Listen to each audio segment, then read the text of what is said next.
She found him bleeding in the alley behind her diner, begging her not to call for help. Against every instinct, she dragged the stranger upstairs and saved his life. What she didn't know, the man she'd shown mercy to was the head of the city's most dangerous family. And the tattoo on his wrist matched the one in her dead husband's police file.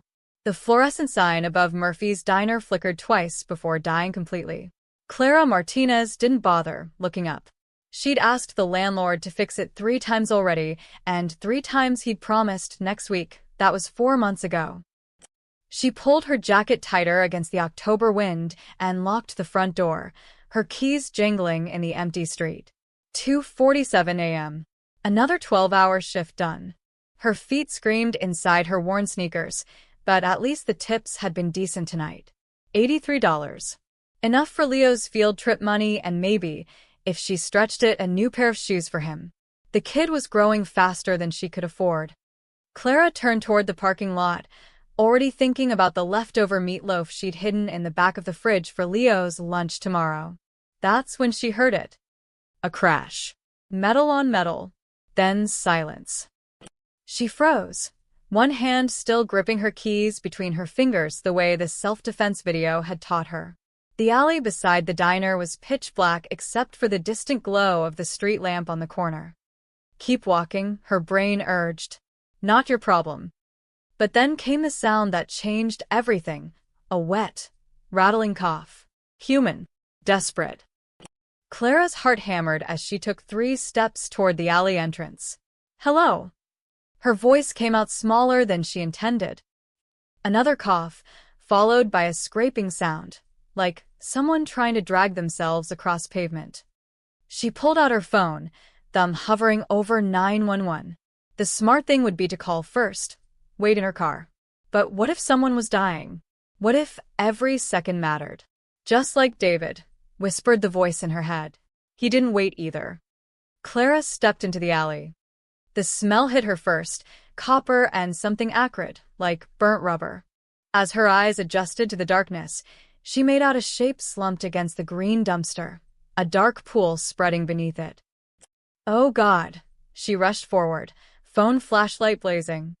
The man was maybe 40, maybe older, hard to tell with all the blood. His expensive suit was shredded on one side, soaked black-red. His breathing came in shallow gasps. But his eyes, even half-conscious, they were alert, tracking her movement with an intensity that made her shiver. I'm calling an ambulance, Clara said, already dialing. His hand shot out faster than should have been possible for someone bleeding out, gripping her wrist with surprising strength. No, the word came out as barely more than a whisper, but the command in it was absolute. No hospital. Please. Are you insane? You're dying. Hospital, he coughed, and blood flecked his lips. They'll find me. They'll kill me. And anyone who helped me. Clara's finger hovered over the call button. Every rational cell in her body screamed to press it, to let the professionals handle this, to walk away from whatever nightmare this man had brought into her alley. But she'd heard those words before. Different voice, different night, but the same desperate plea. Don't let them take me to county hospital, Clara. That's where they have people. Just get me home. David had died, anyway, bled out in her arms before she could even start the car. She looked at this stranger's face, gray with shock, sweat beading on his forehead despite the cold, and made a decision she knew she'd probably regret. Can you walk? His eyes widened slightly. You're helping me? I'm asking if you can walk. My apartment's upstairs. If you can't make it, this conversation is over, and I'm calling 911. He nodded once, teeth gritted. Clara wedged herself under his arm, nearly buckling under his weight. He was tall, at least 6'2", and solid muscle under that ruined suit. Together, they stumbled toward the metal staircase at the back of the building. Each step was an agony. The man's breathing grew more ragged, and twice Clara thought he'd pass out completely. But somehow, they made it to her door. She had to prop him against the wall while she fumbled with her keys, praying Leo wouldn't wake up, praying Mrs. Chin next door wouldn't hear, praying she wasn't making the biggest mistake of her life. The door swung open. Clara half carried, half dragged the man inside, steering him toward the couch. He collapsed onto it with a groan that he tried to muffle. In the light of her living room, she got her first real look at him. Olive skin, sharp features, expensive watch still gleaming on his wrist despite the blood. This wasn't some random mugging victim. Everything about him screamed money and danger in equal measure. "First aid kit," she muttered, rushing to the bathroom. Her hands shook as she grabbed the white box from under the sink, along with every towel she could carry. When she returned, he'd managed to prop himself into a sitting position, one hand pressed hard against his side. Blood seeped between his fingers. "I need to see it," Clara said, kneeling beside the couch. He hesitated, then slowly moved his hand away. The wound was deep, a gash that ran from his ribs to his hip. Knife wound, she realized with a chill. Someone had tried to gut him. "Mom." Clara's heart stopped. She turned to find Leo standing in the hallway, 7 years old and drowning in his two big Spider-Man pajamas, rubbing sleep from his eyes. "Baby, go back to bed." "Is he gonna die?"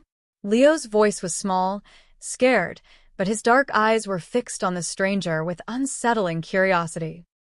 The man on her couch looked at her son, and something flickered across his face, pain that had nothing to do with his wound. "Not tonight," Clara said firmly, the same words she'd said when Leo had asked about his father. "Not tonight. Now go to your room. Please." Leo lingered another moment, then shuffled back down the hall. Clara heard his door click shut. She turned back to the stranger, their eyes meeting over the blood-soaked towels. "You need stitches. Real stitches. I can clean this and bandage it, but—" "Do what you can." His voice was steadier now, almost gentle. "Have survived worse." Clara didn't want to know what worse looked like. She worked quickly, cleaning the wound with antiseptic that made him hiss through his teeth, then wrapping it tight with gauze and medical tape. It wasn't pretty, but it would hold until morning. "You can take the couch," she said finally, gathering the bloody towels. "I'll bring you water and some painkillers. In the morning you leave. And we never speak of this again." He nodded slowly. "Thank you. You didn't have to." "No." Clara cut him off. "I didn't. So don't make me regret it." She walked to the kitchen, legs trembling now that the adrenaline was fading. Through the window, she could see the alley below, the dark stain where she'd found him. Behind her, the stranger settled into her couch with a soft groan. "My name," he said quietly, "is Mr. Clara didn't turn around. "I don't want to know your name. I want you gone by sunrise." But even as she said it, she knew she was lying. Because she'd already seen the tattoo on his wrist when she'd bandaged him, a black serpent coiled around a dagger. She'd seen that symbol before. In the police file hidden in her bedroom closet. The one about her husband's murder. Morning light filtered through the cheap blinds, casting striped shadows across Clara's living room. She'd barely slept, spending most of the night in the chair by her bedroom door, ears straining for any sound that might mean danger. Every creak of the building, every distant siren had sent her pulse racing. Now, standing in her kitchen doorway with a cup of coffee clutched in both hands, she watched the stranger sleep. In daylight, he looked different, less like a wounded animal, more like a man who didn't belong on her second-hand couch. Even unconscious, there was something careful about him, controlled. His breathing was steady, one hand resting near his bandaged side. The tattoo on his wrist seemed to pulse in the morning sun. Clara forced herself to look away, to focus on the mundane task of making breakfast. Leo would be up soon, asking questions she couldn't answer. She needed this man gone before her son got too curious, before whatever violence had found him in that alley followed him here. She was cracking eggs into a pan when she heard him stir. "Don't move too fast," she said without turning around. "Those bandages won't hold if you tear the wound open." A pause. Then his voice, rough with sleep and pain. "You're still here." "It's my apartment." Clara flipped the eggs with more force than necessary. "Where else would I be? Most people would have called the police the moment I passed out." "Yeah, well, She slid the eggs onto a plate, added 2 pieces of toast. I'm not most people. When she finally turned around, he was sitting up, face pale but alert. His eyes tracked her movement as she approached, that same unsettling intensity from last night. She set the plate on the coffee table, keeping her distance. Eat. Then leave. He looked at the food like it was a puzzle he couldn't solve. You made me breakfast. I made breakfast. You happened to be here. Clara crossed her arms. Don't read into it. But he was already reaching for the plate, and she caught the slight tremor in his hand, the way he had to steady himself. Whatever had happened to him, he was in worse shape than he was letting on. Mr. A isn't your real name, she said flatly. No, he took a careful bite of toast, chewed slowly. But it's the only one you need. The only one I need, or the only one that's safe for me to know. His eyes met hers, and for a moment something like respect flickered there. You're smart. That's good. Smart people stay alive. My husband was smart. The words came out harder than she intended. Didn't help him much. The stranger, Mr. A, set down his fork. I'm sorry for your loss. Clara almost laughed. Sorry. As if that word meant anything anymore. As if everyone who'd said it at David's funeral hadn't just been going through the motions, relieved it wasn't them in the casket. You said you're an accountant, she said, changing the subject. Funny kind of mugging that gets an accountant stabbed in an alley at 2 a.m. I work late. Wrong place, wrong time, the lie came smoothly practiced. They wanted my wallet, my watch. I fought back. And they just left you there? Didn't finish the job? Maybe they thought they had. Clara studied him, this man who'd probably never balanced a spreadsheet in his life. The expensive suit, the confident way he held himself despite the pain, the tattoo he'd made no effort to hide, it all told a different story. But her life was too fragile to invite trouble, too precarious to start asking questions that might have dangerous answers. She had Leo to think about, rent due in 2 weeks, a dead-end job that barely kept them fed. Fine, she said finally. You're an accountant. And I'm the Queen of England. The corner of his mouth twitched. Almost a smile. Fair enough, Mom. They both turned as Leo emerged from the hallway, hair sticking up at odd angles, dragging his worn stuffed rabbit by one ear. His dark eyes went immediately to the stranger on the couch. Hey, baby, Clara moved to intercept him, but Leo ducked under her arm with the easy agility of a 7-year-old. You're still here, Leo said, stopping a few feet from the couch. Mom said you weren't gonna die. Your mother was right. Mr. A's voice changed when he spoke to Leo, softer, careful. I'm much better now. Did it hurt? The stabbing? La. Clara grabbed her son's shoulder. That's not. Yes, Mr. A interrupted quietly. It hurt very much. Leo nodded solemnly, as if this confirmed something important. Then he spotted the plate on the coffee table. You made him Mom's special eggs. Clara felt her cheeks warm. They're just eggs, Leo. Nah. You only make them like that for special people. You made them for Dad before he... Leo stopped, glancing at his mother's face. The silence stretched too long. Clara saw Mr. A's expression shift, something unreadable passing across his features. He was looking at Leo the way people sometimes looked at old photographs, with a weight that didn't match the moment. I need to get ready for school, Leo announced suddenly, breaking the tension. He started toward his room, then paused. Are you going to be here when I get home? No, Clara said firmly. At the same moment Mr. A said, I don't think so. Leo shrugged, unbothered by adult complications. Okay. Bye, mister. He disappeared down the hall, and Clara heard his door close. She turned back to Mr. A, ready to reinforce the boundaries, to make it absolutely clear this was a one-night arrangement. But he was staring at the hallway where Leo had vanished, and his hand had moved unconsciously to his side, pressing against the bandage. His face had gone even paler, and for a moment, she thought the wound had reopened. Are you? I need to use your bathroom, he said abruptly, pushing himself up from the couch with visible effort. If that's all right, Clara pointed. Second door on the left. She watched him make his way down the hall, moving like every step cost him. When the bathroom door clicked shut, she finally exhaled, realizing she'd been holding her breath. Through the thin walls, she heard the water running. Then nothing for a long moment. Then what might have been a stifled sound, pain, or something else.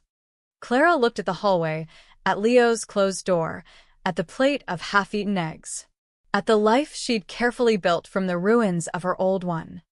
And she wondered what she'd really brought into her home last night. What monster she'd saved. By the time Clara got Leo ready for school, Mr. A had returned to the couch, looking steadier, but somehow more distant. He'd washed his face, slicked back his dark hair, and the transformation was remarkable. He looked almost normal, like he could walk into any office building and belong there. Almost. "I'll drive you," Clara said to Leo, grabbing her keys. She didn't want to leave the stranger alone in her apartment, but she also couldn't let her son walk to school. Not today. Not with this kind of chaos in their lives. "I can take the bus," Leo protested. Not today. Her tone left no room for argument. The drive to Jefferson Elementary took 12 minutes. 12 minutes of Leo chattering about his friend Marcus's birthday party next week, about the math test he was worried about normal 7-year-old things that felt surreal given what was waiting back at her apartment. "Mom," Leo asked as she pulled up to the drop-off zone, "is that man gonna hurt us?" Clara's hands tightened on the steering wheel. No, baby. "He's not." Okay, Leo unbuckled his seatbelt, then paused. Dad would have helped him too, right? The question hit her like a punch to the chest. "Yeah," she managed. "Dad would have helped him too." Leo smiled, satisfied with this answer, and bounded out of the car toward the school entrance. Clara watched until he disappeared through the doors, then sat there for another minute, trying to steady her breathing. David would have helped. That was the problem. David had always helped, always gotten involved, always believed he could make a difference. And it had gotten him killed. When she returned to the apartment, she expected to find it empty. Instead, Mr. A was still there, standing by her kitchen window, looking down at the alley where she'd found him. He'd put on one of David's old shirts that she'd left draped over a chair. It fit him almost perfectly. "I thought you'd be gone." He turned, and she saw he was holding something. Leo's crayon box. "Your son left these on the coffee table. I was going to put them away." Clara crossed the room and took the box from him. "You should be resting. Or leaving. Preferably leaving." "I'll go tonight," he said. "I just need," he winced, hand moving to his side. "A few more hours." She wanted to argue, to push him out the door right now. But the practical part of her brain, the part that had kept her alive through David's death and the hard years after, knew he couldn't make it far in his condition. If he collapsed on the street, if someone found him, if they traced him back here. Fine. Tonight. But you stay out of sight, and if anyone comes to the door, you hide in Leo's room. Understood? He nodded once. Understood. Clara left him there and went to get ready for her shift at the diner. But when she emerged from her bedroom 20 minutes later, she found something that made her stop in her tracks. Mr. A was sitting on the floor by the coffee table, and Leo's crayons were spread out in front of him. He'd pulled out Leo's sketch pad, the cheap one Clara had bought him at the dollar store, and was staring at the most recent drawing.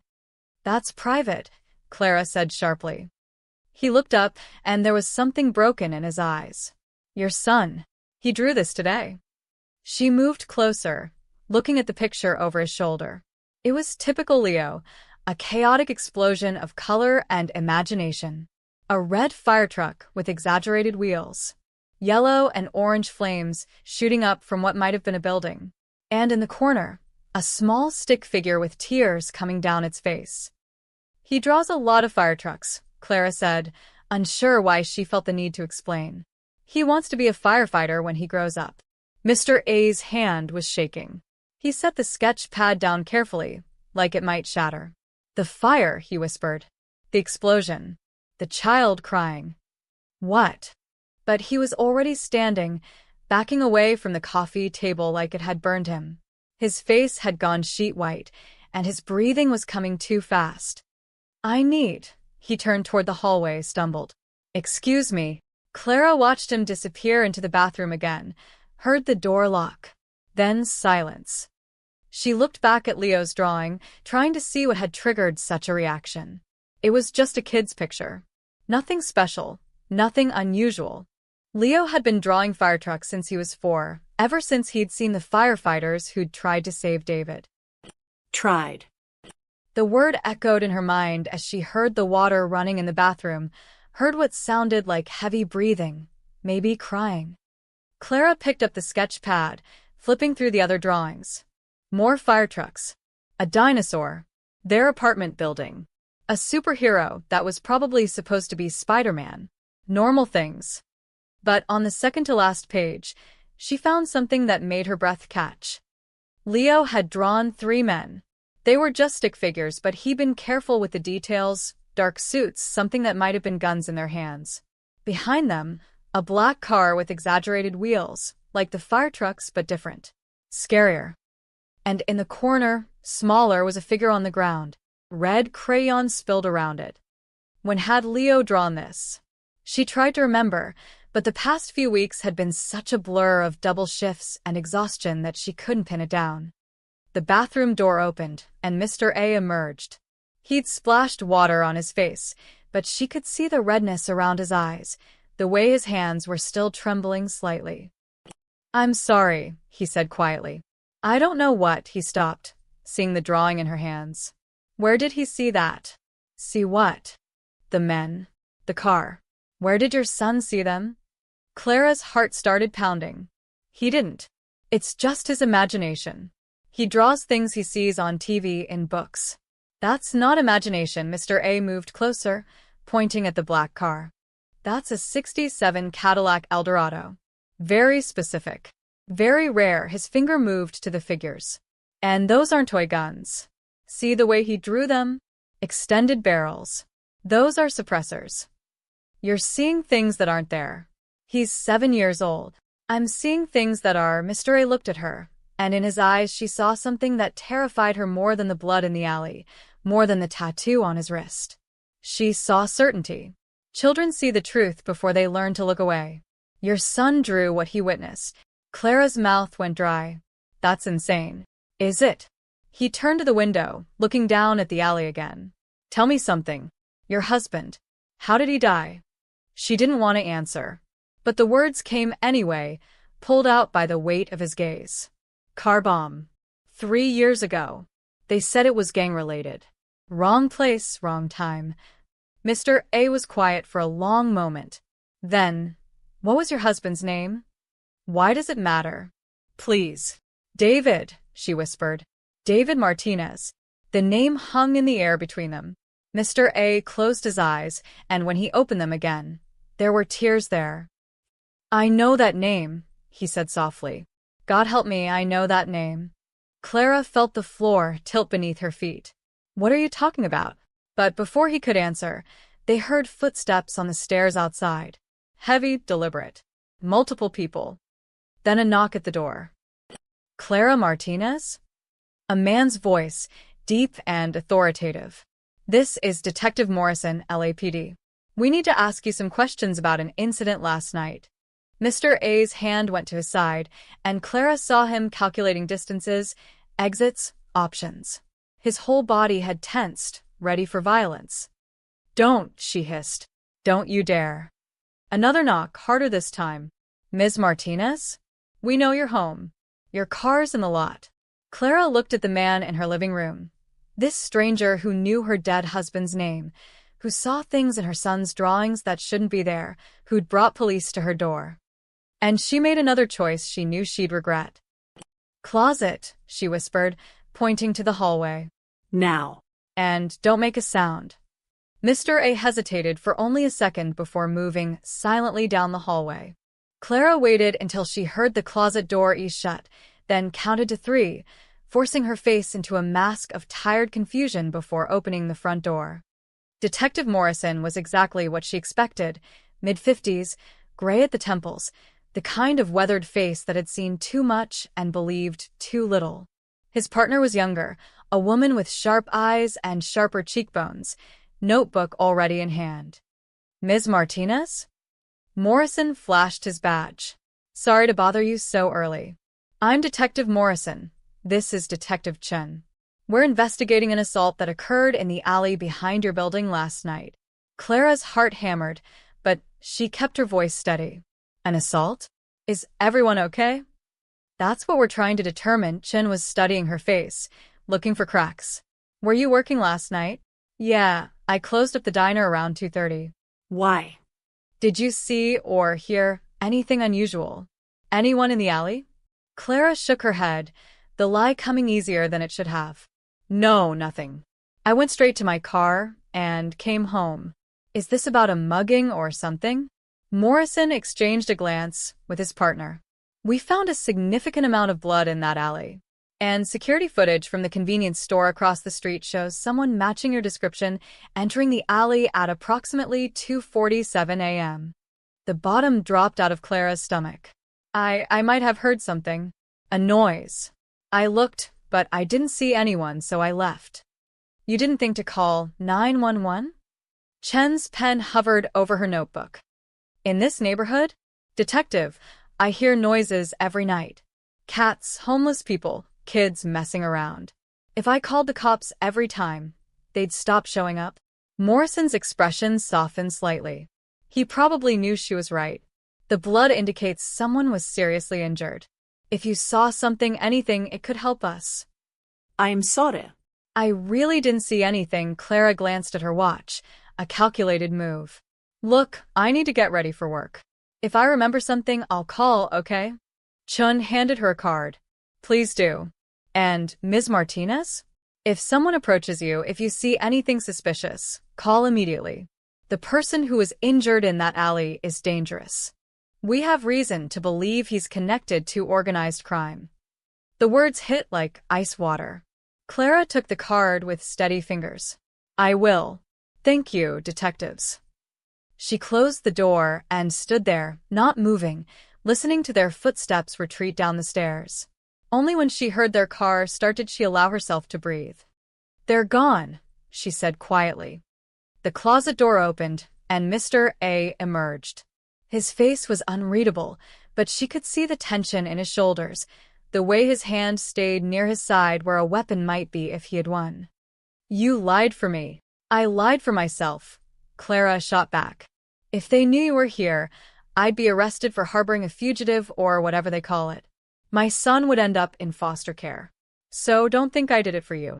But they both knew that wasn't entirely true. Mr. A moved to the window, careful to stay out of sight as he looked down at the street. They'll canvass the building. Talk to your neighbors. Someone might have seen us. Mrs. Chun is half-deaf and Mr. Kowalski works nights. No one saw anything. Clara's mind was racing. You need to leave. Now. Before they come back with a warrant or more questions. I will, he turned from the window. But first, you need to know something about your husband. Don't, the word came out sharp, cutting. Don't you dare use David to manipulate me. I'm not trying to manipulate you. I'm trying to warn you. He took a step closer, and Clara saw the desperation in his eyes. David Martinez was a police informant. He was feeding information about the Moretti family to the FBI. Clara's vision tunneled. That's a lie. 3 years ago, there was supposed to be a meeting. David was going to testify, bring down half the organization. But someone found out. They put a bomb in his car. Stop it. Clara's hands were shaking now, rage and fear mixing into something toxic. My husband was a social worker. He helped kids, families. He wasn't involved in anything like that. He helped the wrong family. Mr. A's voice was gentle, which somehow made it worse. A woman named Teresa Giordano. She was trying to leave her husband, Vincent Giordano, one of Moretti's captains. David helped her get into a shelter, helped her disappear. Vincent found out, and he went to the bosses. They wanted to make an example. No, but even as Clara denied it, pieces were clicking into place. The late-night calls David would take in the bathroom. The way he'd started checking the car every morning before starting it. The life insurance policy he'd suddenly insisted on getting. If anything happens to me, It won't be, by Moretti's hand. The note. She'd found it after, tucked into his copy of The Joy of Cooking, where he knew she'd look eventually. She'd thought it was paranoia, grief talking from beyond the grave. But what if it was a warning? Clara's legs gave out. She sat down hard on the couch, the same couch where this stranger, this criminal, had slept. Who are you? Really? He was quiet for a long moment. Then he moved to the coffee table and slowly, deliberately, rolled up his sleeve further, revealing the full tattoo.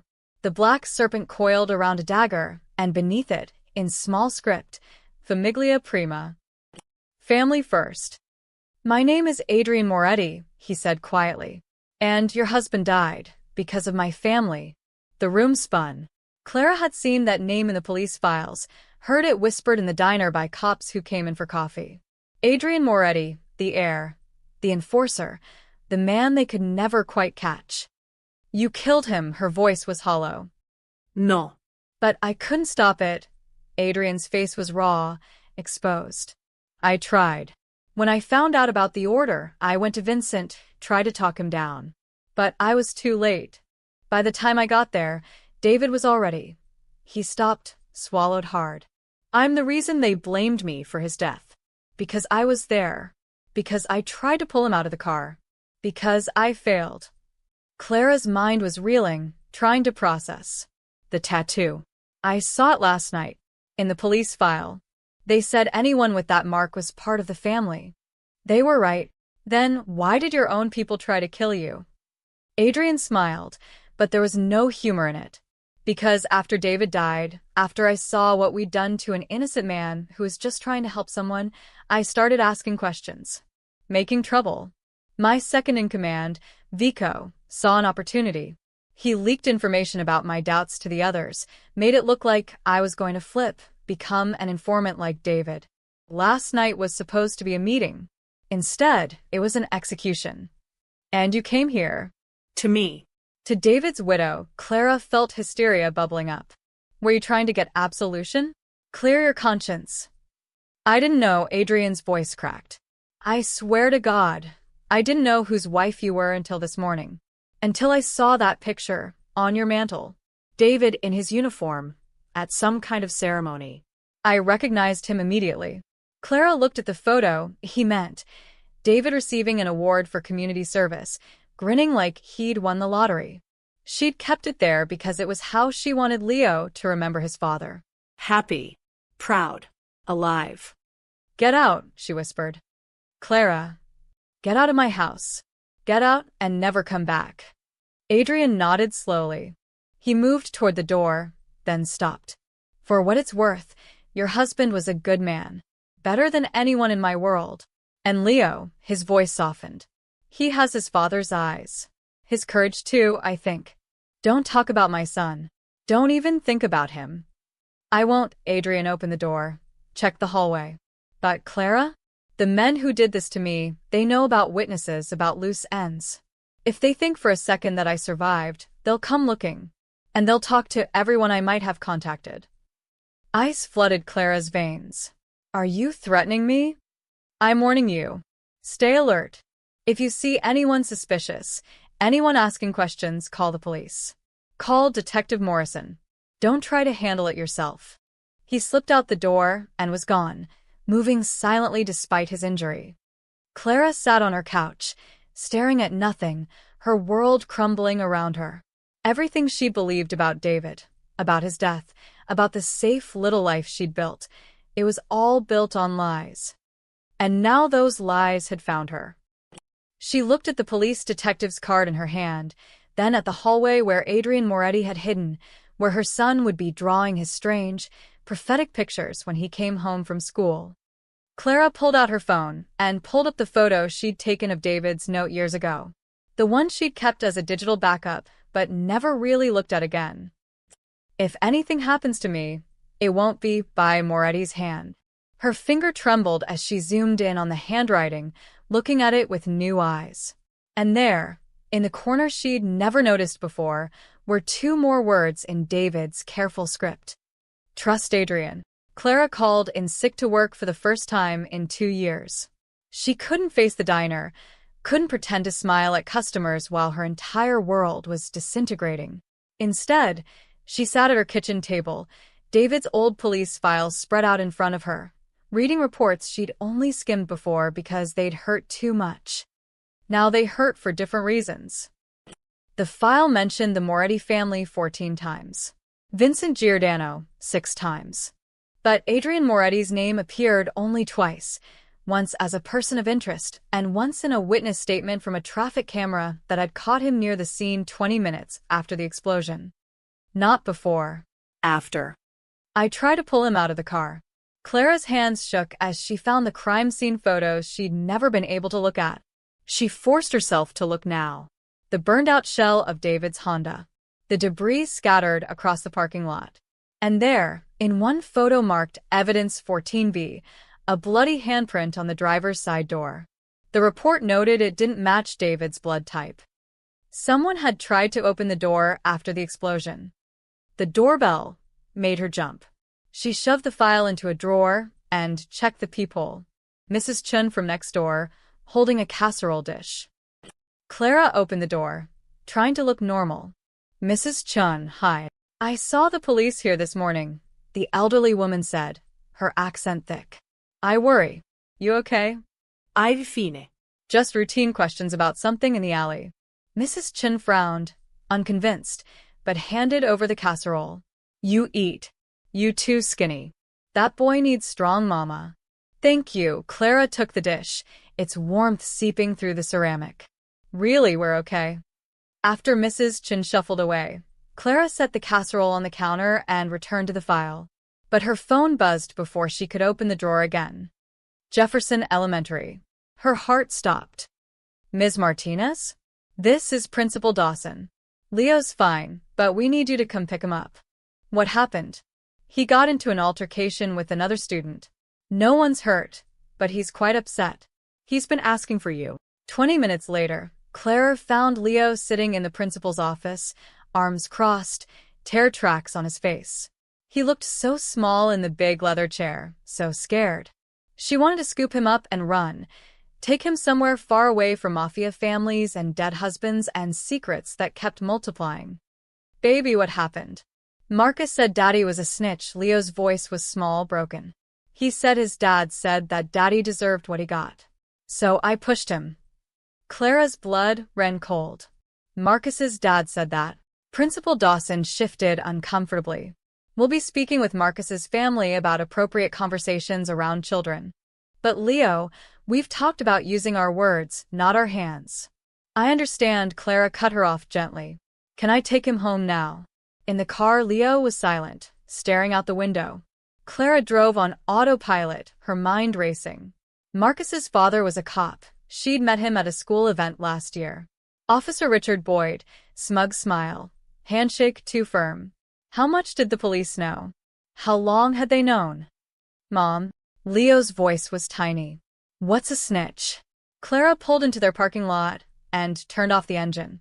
She looked at her son, this beautiful boy who had David's dark eyes and curious mind, and made a decision. It means someone who tells the truth when bad people don't want them to, she said carefully. Your dad helped people who needed help, even when it was dangerous. That made some people angry. But telling the truth is good. It is, baby. It is. They climbed the stairs to their apartment, and Clara's hand froze on the doorknob. It was unlocked. She always locked it. Always. Stay behind me, she whispered to Leo. She pushed the door open slowly. The apartment looked undisturbed, but something felt wrong. Then she saw it. On the coffee table, a single white envelope with her name written in elegant script. Clara checked every room, every closet, every window. All secure. But someone had been here. Someone who could pick locks, move silently, leave no trace except what they wanted to leave. Go to your room, she told Leo. But Mom. Now, please. Once Leo's door closed, Clara opened the envelope with shaking hands. Inside was a single sheet of expensive paper and 3 photographs. The letter was short. Clara, I couldn't leave without giving you answers. The photos are from 3 years ago, the night David died. I kept them as insurance, but you deserve to see them more than I deserve to use them. The first photo, David and Teresa Giordano, the woman he was helping. She's alive, by the way. Living in Oregon under a new name with her daughter. David saved her life. The second photo, Vincent Giordano placing the device under David's car. I took this from a distance, too far away to stop it, close enough to document it. The third photo, me, pulling David from the wreckage. I was too late. I'm sorry. You asked why my own people want me dead. The truth is, I've been collecting evidence for months. Names, dates, crimes. Everything. I was going to finish what David started. But I realized something this morning. I can't undo the past. I can't bring your husband back. All I can do is make sure his death wasn't meaningless. The flash drive taped to the back of this paper contains everything. Give it to Detective Morrison. Tell him it's from an anonymous source. Don't mention my name. Don't mention that we met. You saved my life, Clara. Now let me try to save yours. Clara's hands trembled as she looked at the photos. David, alive, standing with a frightened woman and a little girl. Vincent Giordano, his face clear in the streetlight, crouched by a car's undercarriage. And Adrian, younger but unmistakable, his clothes covered in soot and blood, cradling David's body against his chest, his face twisted in anguish. She peeled the back of the paper. The flash drive was there, smaller than her thumbnail, containing evidence that could destroy an entire criminal organization. Mom. Clara spun around. Leo stood in his doorway, holding his sketch pad. I drew something else, he said quietly. Last night, while you were sleeping. He held up the pad. Clara's breath caught. The drawing was more detailed than the others. 3 men in dark suits, but this time their faces were visible, crude crayon representations, but distinctive enough. One had a scar on his cheek. One wore glasses. And one was younger, with dark hair and what looked like a tattoo on his wrist. Behind them was a building that looked remarkably like their apartment complex. And in the window of one apartment, their apartment, were 2 stick figures. One tall, one small. When did you see these men? Clara's voice didn't sound like her own. I didn't see them, Leo said, confused. I dreamed them. They were looking for something. Someone. He pointed to the figure with the tattoo. This one was nice, I think. But the other ones were scary. Clara knelt down, pulling Leo close. Listen to me, baby. This is very important. If you ever see these men, any of them, you run to Mrs. Chen's apartment and you call 911. Do you understand? You're scaring me. I know. I'm sorry. But do you understand? Leo nodded against her shoulder. Are the bad men coming here? Clara looked at the flash drive in her hand, at Adrian's photos, at her son's prophetic drawings. She thought about David's note, trust Adrian, and about the man who'd tried to save her husband, who'd spent 3 years collecting evidence, who'd warned her even after she'd thrown him out. I don't know, she admitted, but we're going to be ready. She pulled out Detective Morrison's card and stared at it for a long moment. One phone call, and she could hand over everything. End this. Let the police handle it. But something held her back.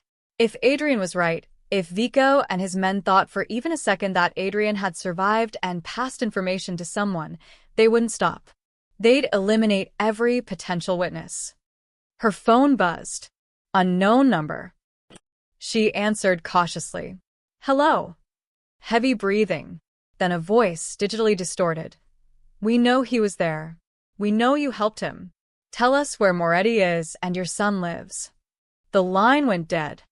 Clara looked at Leo at his drawings at the flash drive. And she realized Adrian had been wrong about one thing. He hadn't saved her life. He'd ended it. Clara's hands shook so violently, she nearly dropped the phone. She looked at Leo, still clutching his sketch pad, oblivious to the threat that had just been made against his life. Baby, pack a bag. Clothes for 3 days, your toothbrush, Mr. Hoppy. She kept her voice steady through sheer force of will.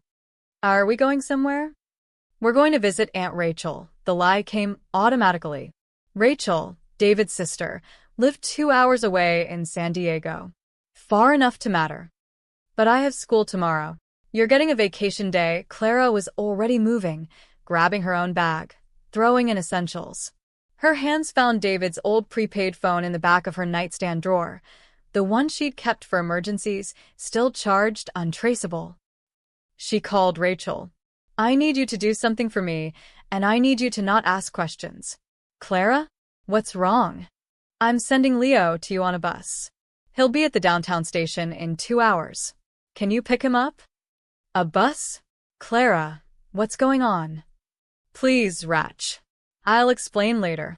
Just keep him safe. A pause. Then, okay, I'll be there.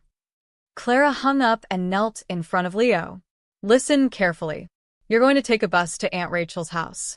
It'll be an adventure, like we've talked about. You're a big boy, and I need you to be brave. You're not coming? Not yet. I have to take care of something first. But I'll come get you in a few days, I promise. She pulled him close, breathing in the strawberry scent of his shampoo. I love you more than anything in this world. You know that, right? I know, Mom. His voice was muffled against her shoulder. Are you in trouble? No, baby. I'm just being careful.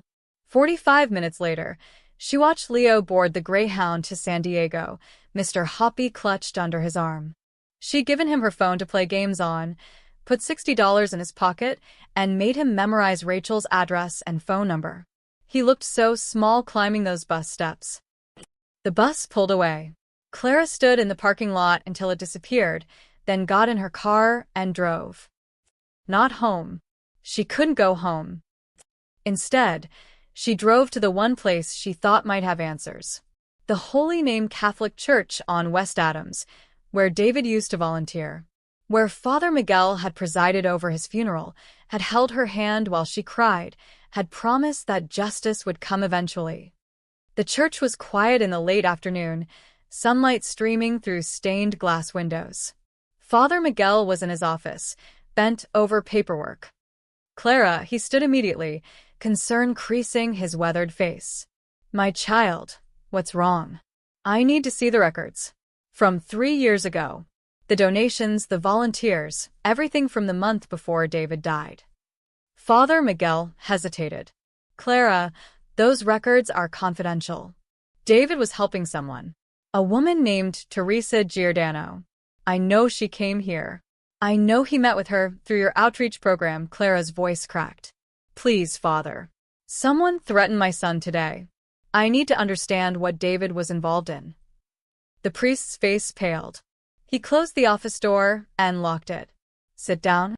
You knew. The realization hit Clara like a fist. You knew what David was doing. I knew he was helping a woman escape an abusive situation. I didn't know.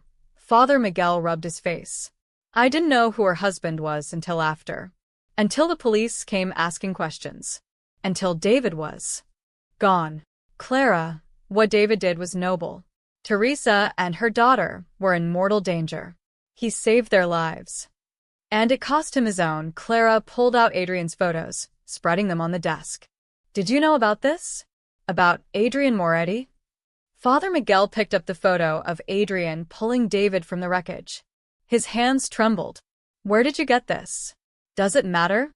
Adrian Moretti came here 2 weeks after David died. He sat in the confession booth for 3 hours. The priest's voice was barely above a whisper. He told me everything. The guilt was destroying him. He said he'd tried to save David, tried to stop it, but he was too late. He asked me how to make amends for a sin he didn't commit but couldn't prevent. What did you tell him? I told him that redemption doesn't come from guilt. It comes from action. From making different choices going forward. Father Miguel looked at her. Is Adrian alive? Is that why someone threatened Leo? Clara nodded slowly. I helped him. I didn't know who he was, but I helped him, and now his people think I know where he is. Do you? No. He left this morning, and I haven't heard from him since. She pulled out the flash drive. But he left me this. Evidence against his own family. And I don't know what to do with it. Before Father Miguel could respond, Clara's borrowed prepaid phone buzzed. Unknown number again. She answered, her voice cold. What do you want? Ms. Martinez, a different voice this time, smooth and cultured. My name is Vico Santoro. I believe you've met my associate, Adrian. I don't know what you're talking about. Please.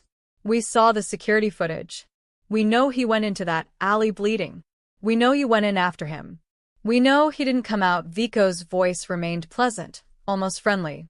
We also know your son just boarded a bus to San Diego. Seat 14B, if I'm not mistaken. Clara's blood turned to ice. If you touch him. I'm not a monster, Ms. Martinez. I don't hurt children. But I do need to find Adrian. He is something that belongs to me. Information that could be very damaging if it fell into the wrong hands. He's dead. He died in that alley. Then you won't mind if we search your apartment? Thoroughly. Clara looked at Father Miguel, at the flash drive on his desk. Fine. Search all you want. You won't find anything. We already are. Vico's smile was audible. My men are there right now. Unfortunately, they're making quite a mess. Shame about all your late husband's belongings. The photos, the mementos. Particularly flammable memories. You son of a... I'll give you 4 hours. If Adrian contacts you, if you know where he is, you tell him to meet me at the old 7th Street warehouse at midnight. Come alone, and I'll let you and your son disappear. No one else has to die. But if he doesn't show, Vico paused. Well, accidents happen. Even on buses. The line went dead. Clara stood there, shaking with rage and terror. They're going to hurt Leo. They're going to hurt my son because of something David started and Adrian couldn't finish. Father Miguel picked up the flash drive. Or you finish it for both of them. What? Adrian gave you this for a reason. Not just to turn over to the police, but to use. To protect yourself. The priest's eyes were steady. David used to say you were the strongest person he knew. That you could survive anything. Maybe it's time to prove him right. Clara looked at the flash drive, at the photos, at the evidence that could destroy the Moretti family. An idea was forming. Dangerous, possibly suicidal, but it was the only card she had left to play. I need to make a call, she said quietly. To someone who's not going to like what I have to say. She pulled out Detective Morrison's card and dialed. When he answered, she spoke clearly. Detective, this is Clara Martinez. I lied to you this morning. Adrian Moretti was in my apartment. And I know where he's going to be at midnight tonight. Father Miguel closed his eyes, his lips moving in silent prayer. Clara hoped someone was listening. Because she was about to walk into hell, and she wasn't sure she'd walk back out.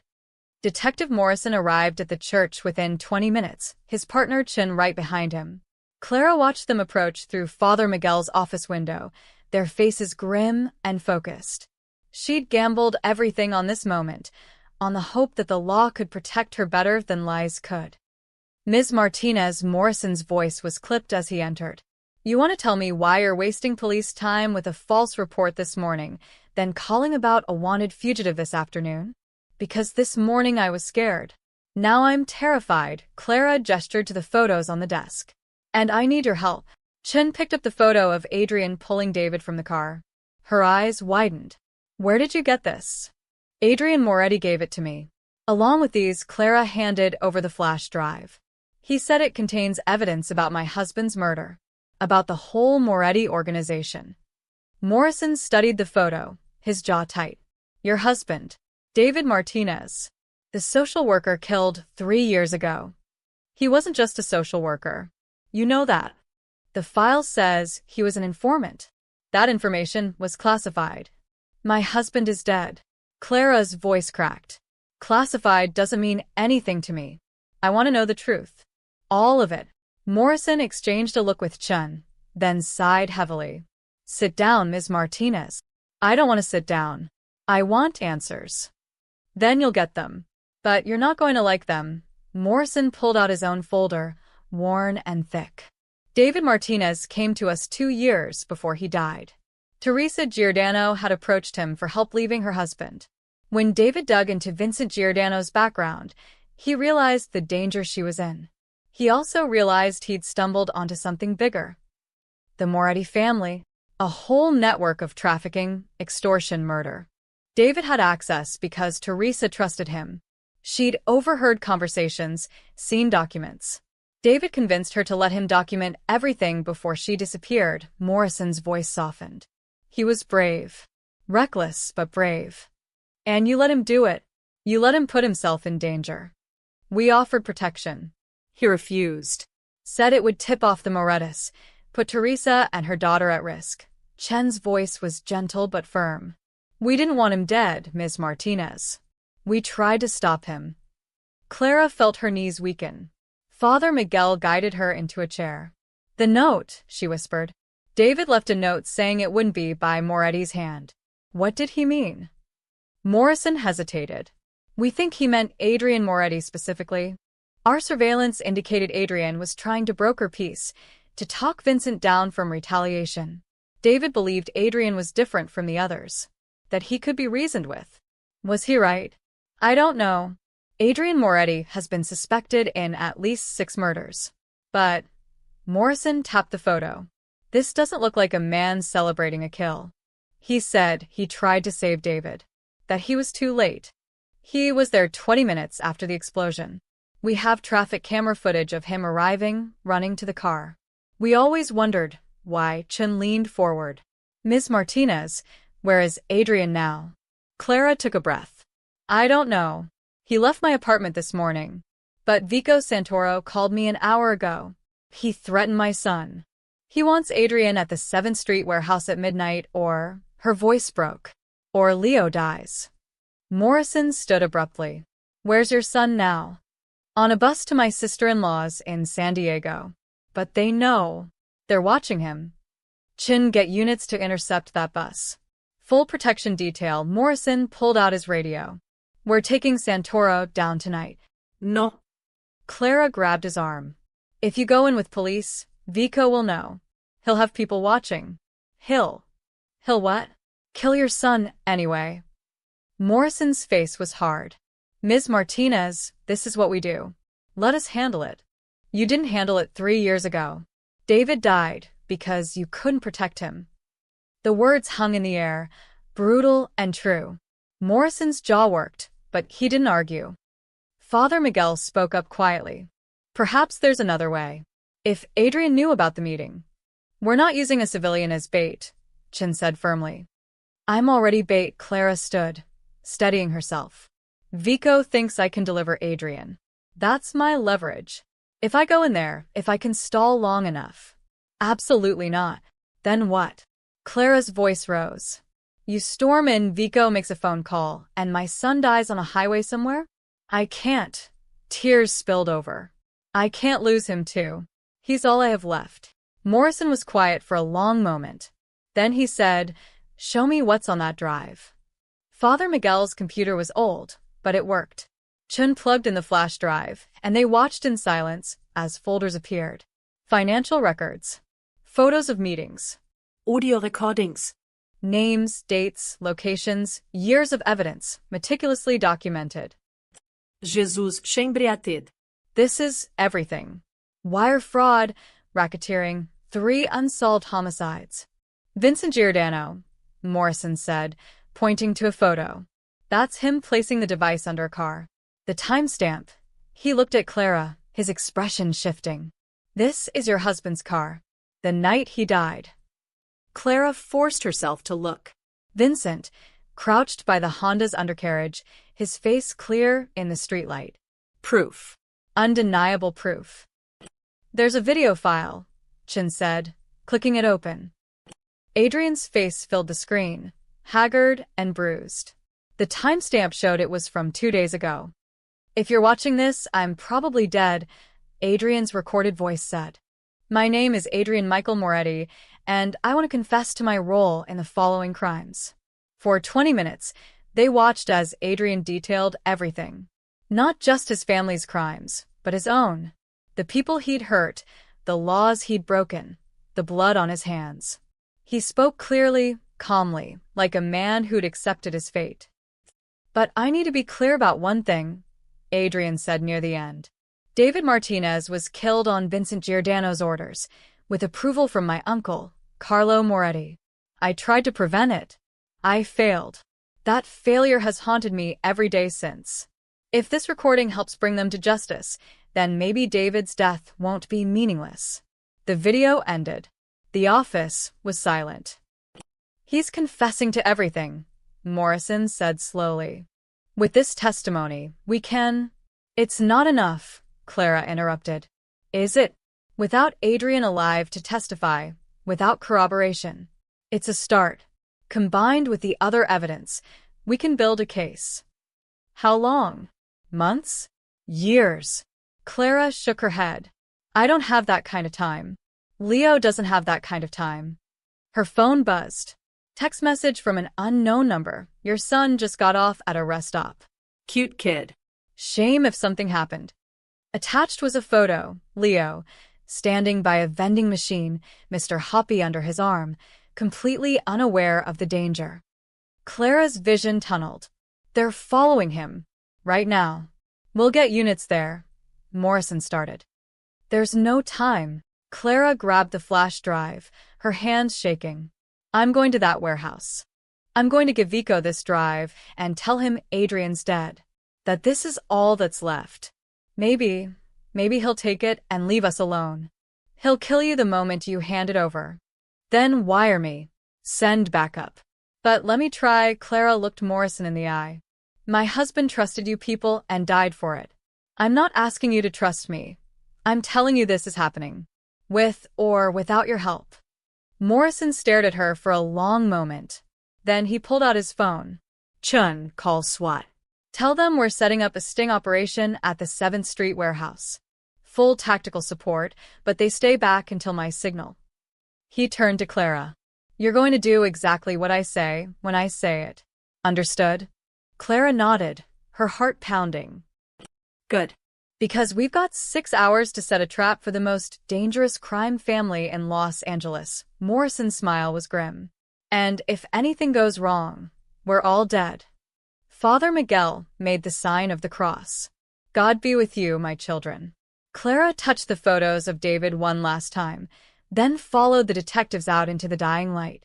Behind them, on the computer screen, Adrian's frozen face stared out, a ghost confessing to ghosts. The 7th Street warehouse loomed against the night sky like a rotting tooth. Clara sat in her car 2 blocks away, the wire taped between her shoulder blades feeling like ice against her skin. Detective Morrison's voice crackled in her nearly invisible earpiece. SWAT's in position. Snipers on the roofs, tactical units in the adjacent buildings. Remember, you're just there to make contact. The moment you confirm Vico's presence, you give the signal and get out. What's the signal again? Clara's voice shook. You say, I need fresh air, that's it. Simple. Then you drop and we move in. Clara looked at the flash drive in her hand. The real one was with the police, being copied and analyzed. This was a dummy. Identical on the outside, but empty inside. If Vico checked it before she could get out. Ms. Martinez, you don't have to do this. Chen's voice came through. We can abort right now. And Leo? Clara closed her eyes, seeing that photo of her son at the rest stop.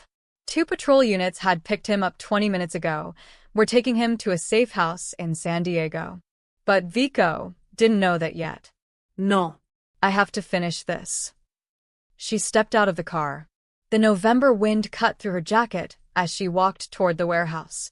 Every instinct screamed at her to run, but she forced one foot in front of the other. The warehouse door was open, spilling yellow light into the darkness. Clara stepped inside. The space was cavernous, filled with rusting machinery and empty crates. In the center, under a flickering bulb, stood Vico Santoro. He was younger than she expected, maybe 40, handsome in an expensive suit, his dark hair slicked back. 2 men flanked him, their jackets bulging with concealed weapons. Ms. Martinez, Vico's smile was warm, friendly even. Thank you for coming. I know this must be difficult. Where's Adrian? Clara's voice echoed in the empty space. Dead, you said. In the alley, Vico tilted his head. Though we never found a body. Funny, that. I buried him. In the Angeles National Forest. Off Route 2, Mile marker 47". The lie came smoothly. Morrison had prepared her for this. I panicked. Didn't want the police finding him in my apartment. You buried a 6'2" man by yourself. Fear's a good motivator. Vico laughed, but it didn't reach his eyes. You know what I think? I think Adrian's alive. I think he's hiding, and I think you know where. Then you think wrong. Clara held up the flash drive. This is what you want, right? The evidence? Adrian gave it to me before he died. Said if anything happened to him, I should use it as insurance. Insurance against what? Against people like you coming after my son. Clara took a step forward. Here's the deal. You take this, you leave me and Leo alone, and we all pretend none of this ever happened. Vico studied her for a long moment. Then, he gestured to one of his men. Check it. The man pulled out a laptop, plugged in the drive. Clara's heart hammered as he clicked through folders. Empty. All empty. The man looked up at Vico and shook his head. Well, Vico said softly. That's disappointing. I need fresh air, Clara said quickly, too quickly. Vico smiled. I don't think so. One of the men grabbed her arm. Clara struggled, but he was too strong, forcing her toward a chair. This wasn't the plan. She was supposed to say the words and get out. Why weren't the police moving?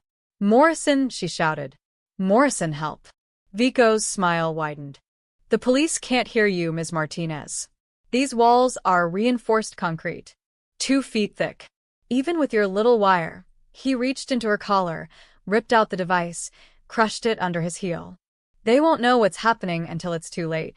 Clara's blood ran cold. You knew. We have people everywhere. Did you really think 2 detectives could set up an operation like this without us noticing? Vico crouched in front of her. Now. Let's try this again. Where is Adrian? I told you.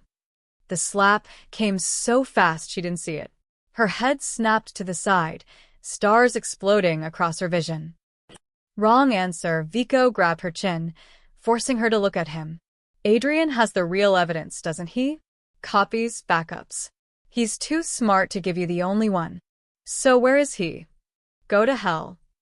Outside, she heard the unmistakable sound of gunfire. Vico's head snapped up. More shots, rapid and close. Boss, one of the men said urgently. We've got company. The police? No, the man was listening to something on his radio, his face going pale. It's our guys. Someone's taking them out.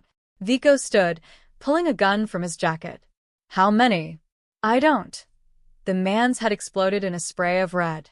He dropped, and Clara saw the bullet hole in the warehouse window behind him. Vico dove for cover, dragging Clara with him.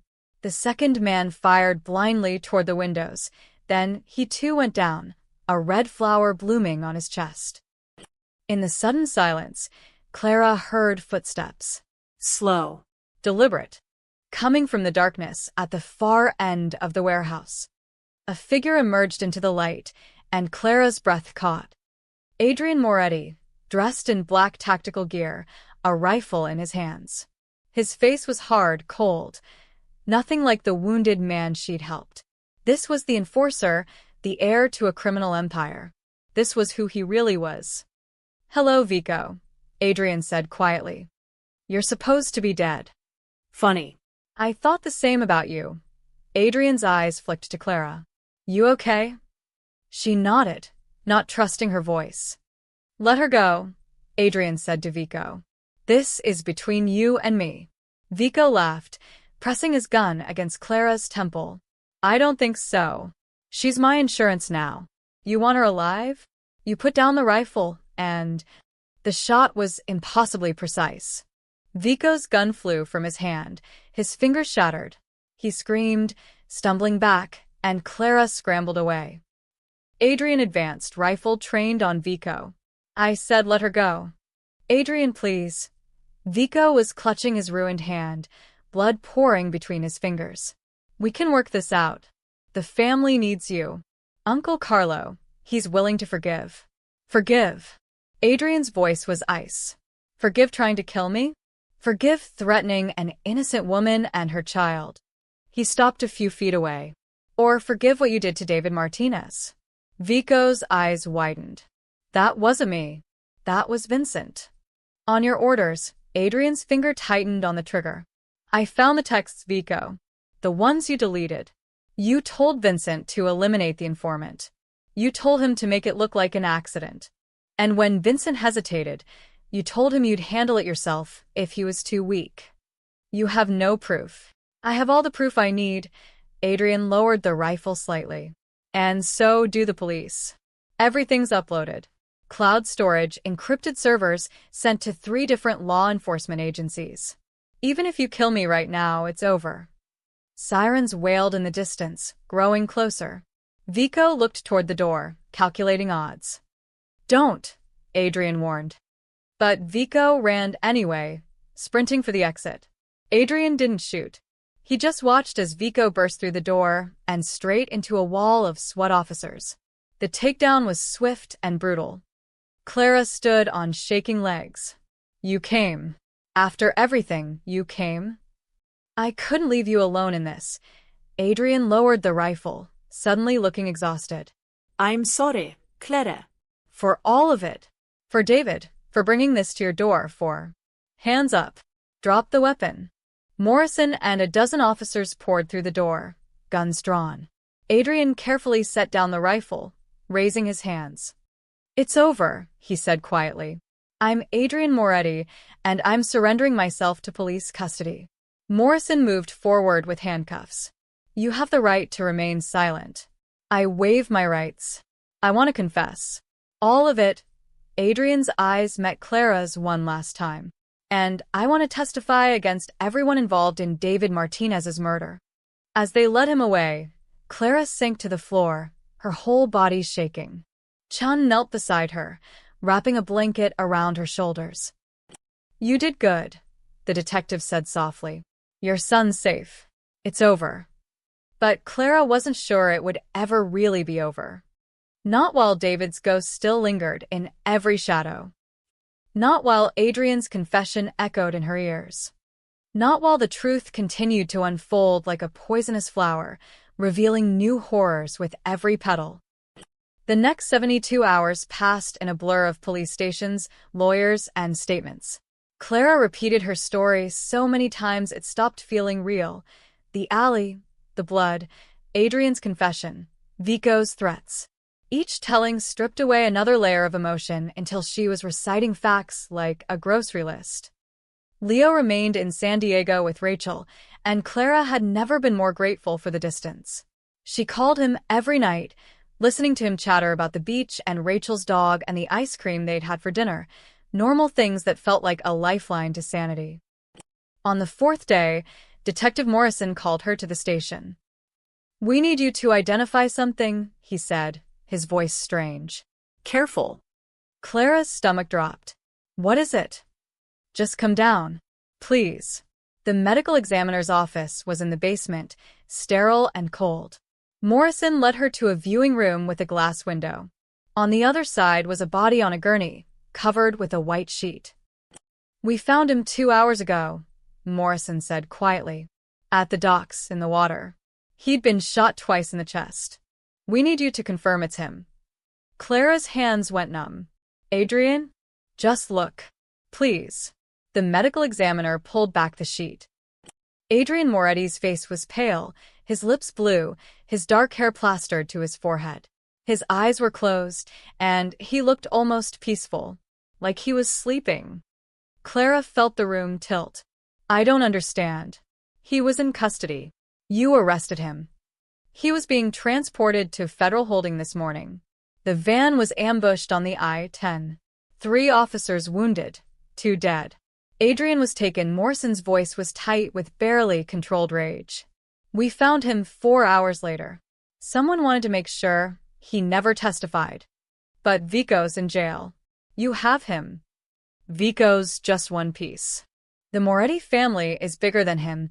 Morrison pulled the sheet back up, covering Adrian's face. We think it was Carlo Moretti himself. Adrian's uncle. He ordered the hit to prevent Adrian from testifying and to send a message. Clara stared at the white sheet, her mind refusing to process. Adrian had saved her, had confessed everything, had tried to make things right. And now he was dead anyway. "I'm sorry," Morrison said. "I know you two that there was." "We weren't anything," Clara's voice was hollow. "He killed people. He was a criminal. He was also trying to change." To make amends, Morrison touched her shoulder gently. "That counts for something." Did it? Clara didn't know anymore. She left the morgue and drove aimlessly for an hour, ending up at Holy Name Church without meaning to. Father Miguel found her sitting in an empty pew, staring at nothing. "I heard," he said softly, settling beside her. "The news is everywhere. Adrian Moretti, killed in transit. They're calling it an execution." "He died for nothing," Clara whispered. "David died for nothing. All of it. Meaningless." "That's not true. Isn't it? The Morettis are still out there. Carlo's still free. Vico will probably get some plea deal and be out in 5 years. Nothing changed." Father Miguel was quiet for a moment. Then he said, "Clara, may I show you something?" He led her to his office and pulled up a news article on his computer. The headline read, "Massive FBI raid nets 14 Moretti family members." Clara leaned closer, reading. The raid had happened this morning, simultaneous strikes across Los Angeles. Carlo Moretti, 3 captains, 10 associates, all arrested. The article cited evidence provided by a confidential informant and extensive documentation of criminal activities. "Adrian's testimony," Morrison said from the doorway. Clara spun around. "We've been keeping it quiet, but the raid was based on everything Adrian gave us. The flash drive, the recordings, his written confession. Before they killed him, he'd already signed affidavits, given depositions. We have enough to put Carlo away for life. But Adrian's dead. You said you needed him to testify. We needed him to corroborate the physical evidence, and he did. Hours of recorded testimony before the transport. He knew they'd try to kill him, so he made sure everything was documented and legally binding before they got the chance." Morrison's smile was grim. "He played them. Made them think they could silence him, then had the last word from beyond the grave." Clara sat down slowly, her mind reeling. "He planned his own death." "I think he accepted it was inevitable," Morrison said. "After he saved you at the warehouse, after he surrendered, he knew the family would never let him testify. So he gave us everything we needed, then let them think they'd won. The ambush, the killing, it gave us probable cause for the raid. If Adrian had just testified in court, we'd have spent years in appeals. This way, we caught them all red-handed trying to cover up a murder." Father Miguel crossed himself. He sacrificed himself. For justice. For David. For you and Leo. Clara felt tears burning her eyes. "I threw him out. I told him I never wanted to see him again. And he saved you anyway." Morrison handed her a manila envelope. "He left this with his lawyer. Instructions to give it to you if anything happened to him." Clara's hands shook as she opened it. Inside was a letter and a photograph. The photo showed a young Adrian, maybe 20, standing next to a small boy, maybe 4 or 5 years old. The boy was grinning, holding a toy fire truck. Adrian's smile was genuine, unguarded, nothing like the careful mask she'd seen. The letter was written in Adrian's precise handwriting. "Clara, if you're reading this, I'm gone. I'm sorry for that, not because I fear death, but because I wanted to see you and Leo truly safe before I left. The photo is of me and my nephew, Marco. He died in a house fire when he was 6. I tried to save him. I was too late. I've been too late for everyone I've tried to protect. When I saw Leo's drawing, the fire truck, the fire, the crying child, it brought everything back. The guilt, the failure, the knowledge that I couldn't save the people who mattered. But maybe I could save you. And him. Everything I've done, the evidence, the confession, the testimony, it's as much for David as it is for you. Your husband was brave enough to stand against my family. I owed him a debt I could never repay in life. Perhaps in death, I can balance the scales. Tell Leo that Mr. A said goodbye. Tell him to keep drawing, keep seeing the truth that adults miss. And tell him that fire trucks are for heroes, and his father was one.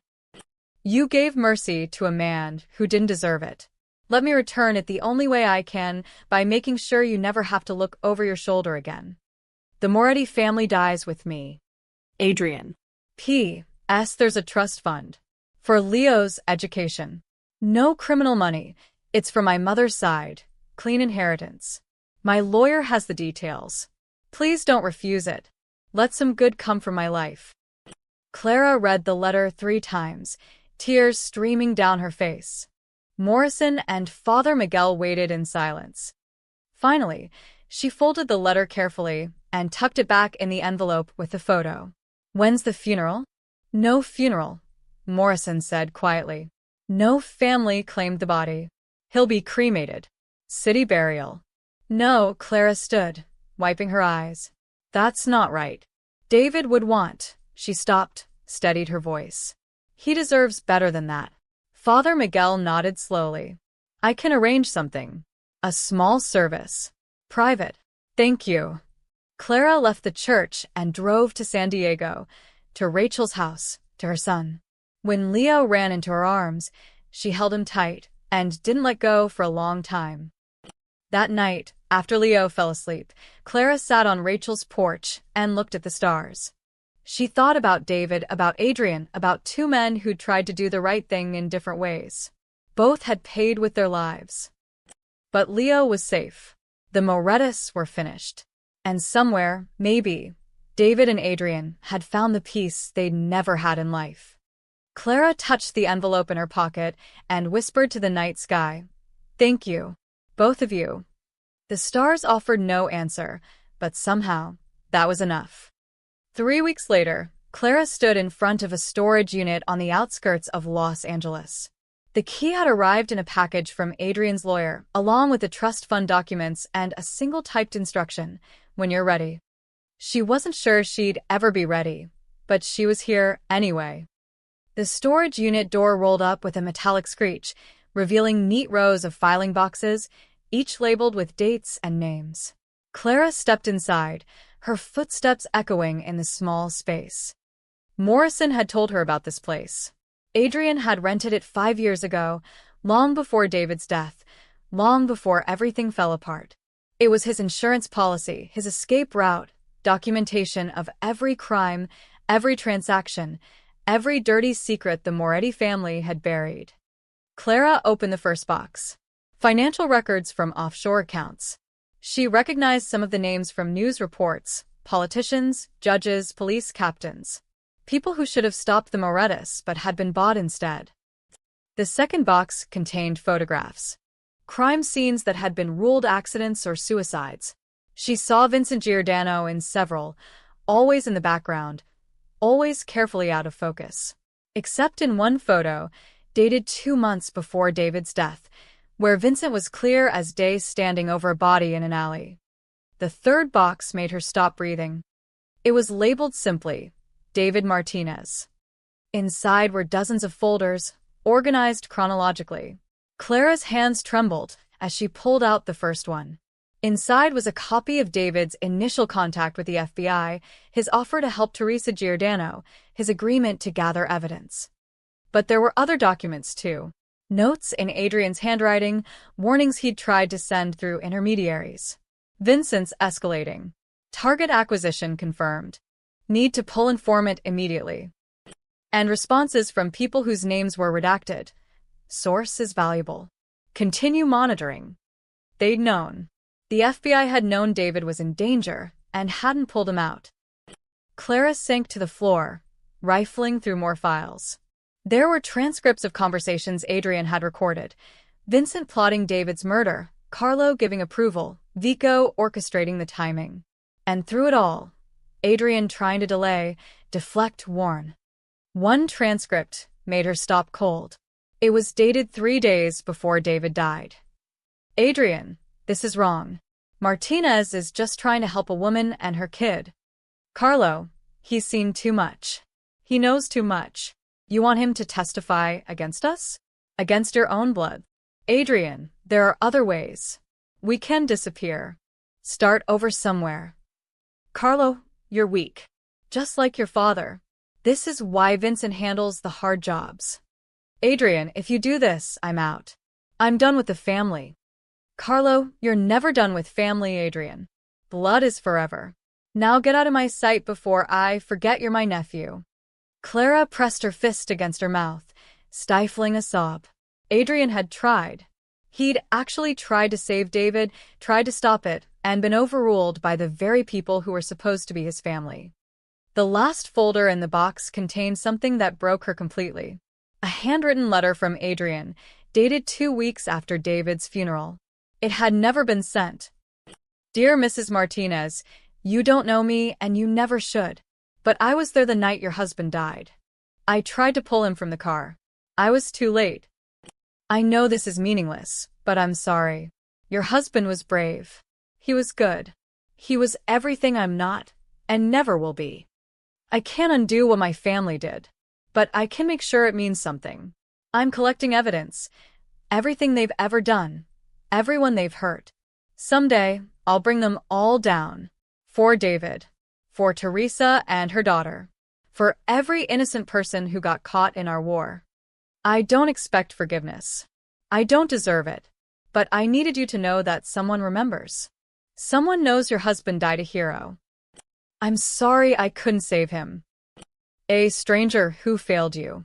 Clara clutched the letter to her chest, tears streaming down her face. All this time, she thought Adrian was just another criminal trying to save himself. But he'd been carrying this guilt for 3 years, documenting every crime, building a case against his own family, all because he couldn't save one good man. She spent the next hour going through the rest of the boxes. There were dozens of them, enough evidence to prosecute hundreds of crimes, implicate hundreds of people. Adrian had been meticulous, obsessive, turning his guilt into a crusade. The last box contained something different. Personal items. A rosary. A photo album. The picture of young Adrian with his nephew Marco, along with others, family gatherings, holidays, moments before everything went wrong. At the bottom was a leather journal. Clara opened it to the first page. This is a record of my sins. If I die before I can make amends, let this stand as my confession. She flipped through the pages. Adrian had documented everything. Every person he'd hurt, every crime he'd committed, every order he'd followed. But interspersed with the confessions were entries about trying to change, about moments of doubt, about the growing realization that he was trapped in a life he'd never chosen. The last entry was dated the day before she'd found him in the alley. Vico knows. The meeting tomorrow is a trap. I'm not walking away from this one. But maybe that's okay. Maybe this is the only way to truly break free. Die as Adrian the criminal, rise as evidence against everyone who made me into this. I'm tired of being too late. Tired of failing everyone who needed me. If I can save one person, just one, before I go, maybe that's enough. Maybe Clara Martinez and her son can have the peace I took from them.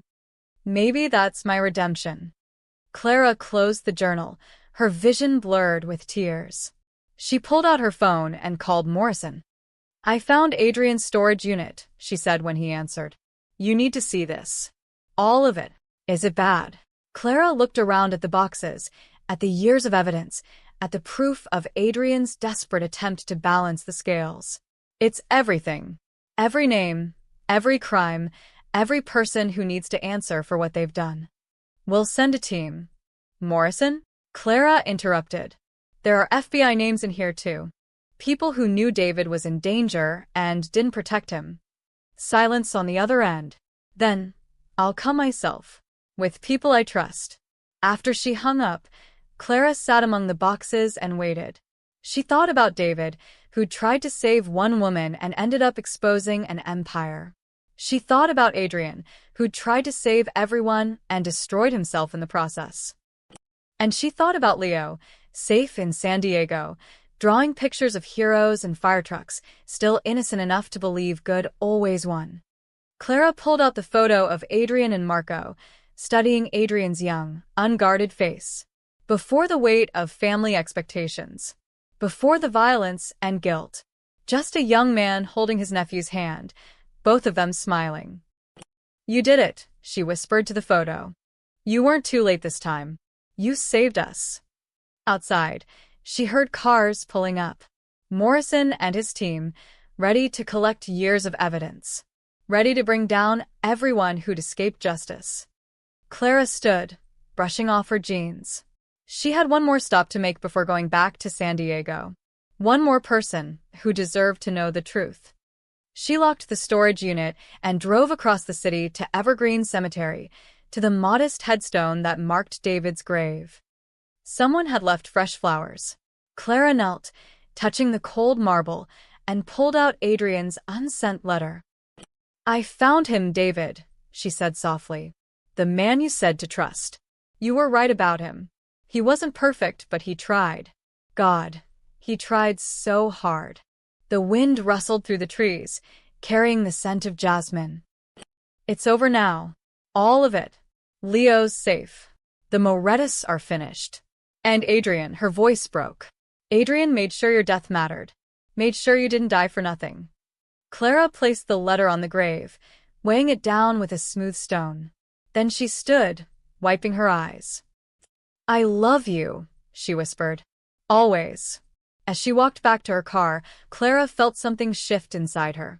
The weight she'd been carrying for 3 years, the anger, the confusion, the betrayal, it didn't disappear, but it loosened its grip. She had answers now.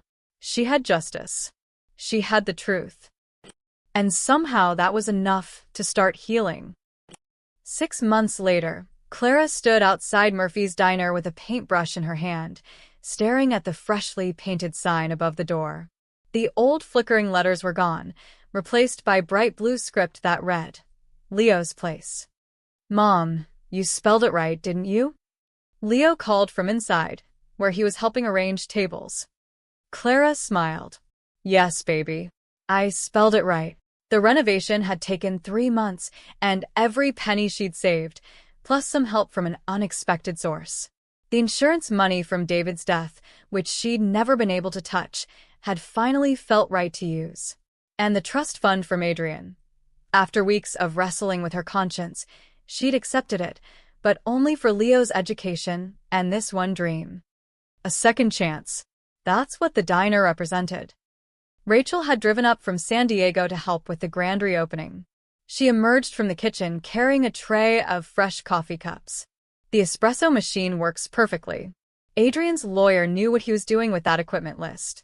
Clara had found the list tucked into the trust fund documents, detailed recommendations for commercial kitchen equipment, sustainable suppliers, even menu suggestions.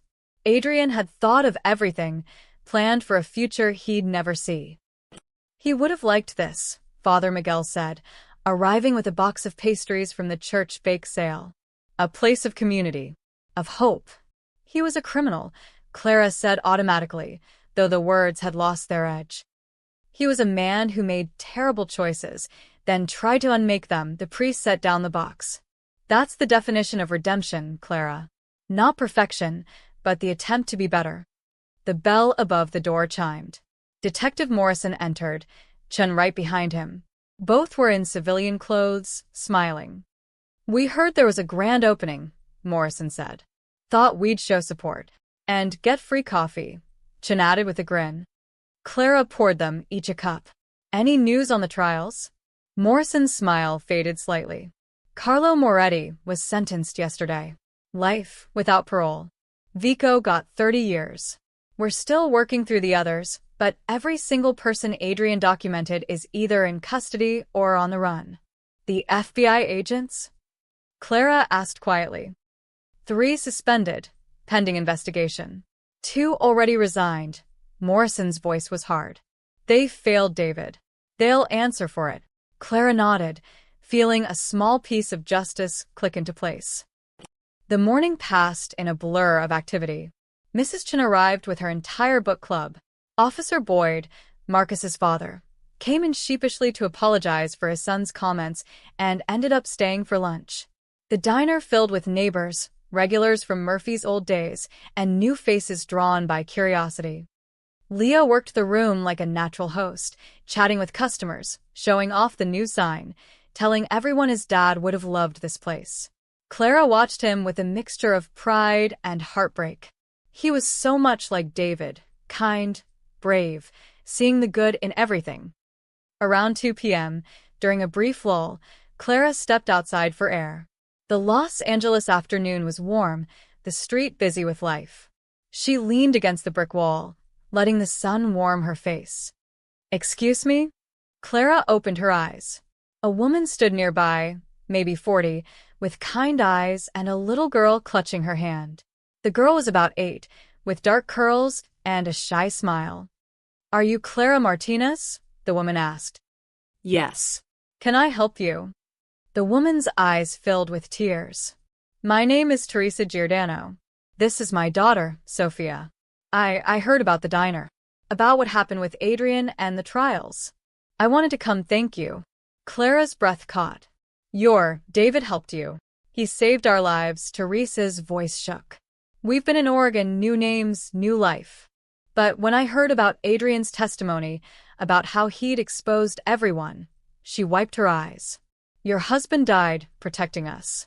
And Adrian, he made sure Vincent could never hurt us again." Sophia tugged on her mother's sleeve. "Mama, can I tell her?" Teresa nodded, and Sophia stepped forward. "Mr. Adrian found us 2 years ago. He came to our house in Oregon and told Mama he was sorry. He gave us money for college for me. And he said," Sophia's small voice was clear and serious, "he said my life mattered, that what his family did was wrong, that he'd make it right." Clara knelt down to Sophia's level. "He did make it right. Both of them did. Your life matters very much." Teresa pulled an envelope from her purse. "Adrian gave this to me. He said if anything ever happened to him, I should bring it to you." She handed it over. "I'm sorry it took so long. I was scared to come back to Los Angeles. But I needed you to know that David's sacrifice wasn't in vain. We're alive because of him." After Teresa and Sophia left, with promises to return for dinner sometime, Clara sat at a corner booth and opened the envelope. Inside was a single page, Adrian's handwriting familiar now. "Clara, if Teresa found you, it means I'm gone." "Good. That means she's safe enough to travel, which means the family is truly finished.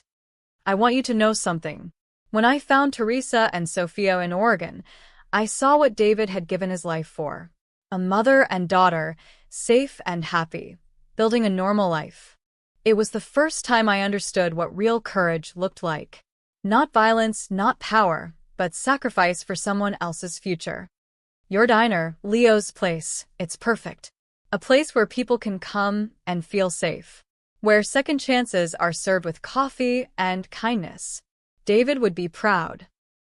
I never got to tell you this in person, so I'll say it now.